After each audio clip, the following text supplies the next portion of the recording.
একদিন এক খুব শীতের রাতে একজন কোটিপতি ব্যক্তি বাড়ি ফেরার সময় এক বৃদ্ধ দরিদ্র মানুষকে দেখতে পেলেন।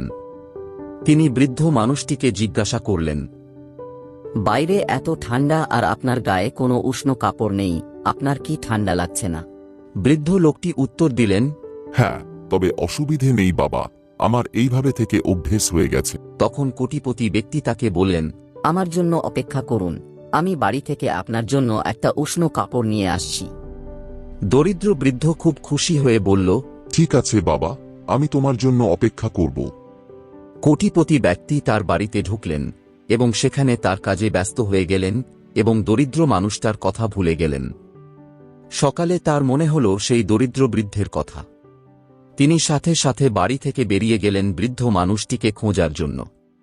কিন্তু তিনি সেই বৃদ্ধ মানুষটাকে রাস্তার এক কোণে মৃত অবস্থায় দেখতে পান। অতিরিক্ত শীতের কারণে বৃদ্ধ ব্যক্তিটি মারা যায়, তবে তার হাতে একটা চিরকুট ছিল। চিরকুটে লেখা ছিল, যখন আমার কোনো উষ্ণ কাপড় ছিল না, তখন ঠান্ডার সাথে লড়াই করার ক্ষমতা আমার ছিল, কারণ আমি জানতাম আমার সাহায্য করার কেউ নেই, আমাকে এইভাবেই মানিয়ে নিতে হবে। কিন্তু যখন আপনি আমাকে সাহায্য করার প্রতিশ্রুতি দিয়েছিলেন, তখন আমি আপনার প্রতিশ্রুতির সাথে আসক্ত হয়ে গিয়েছিলাম এবং তখনই আমি আমার ঠান্ডা প্রতিরোধ করার ক্ষমতা হারিয়ে ফেলি। কাউকে প্রতিশ্রুতি দেওয়ার আগে ভাবুন এবং অহেতুক মিথ্যা প্রতিশ্রুতি থেকে বিরত থাকুন। প্রতিশ্রুতি দিয়ে সেটি রক্ষা না করার চেয়ে মারাত্মক আর কিছুই হতে পারে না।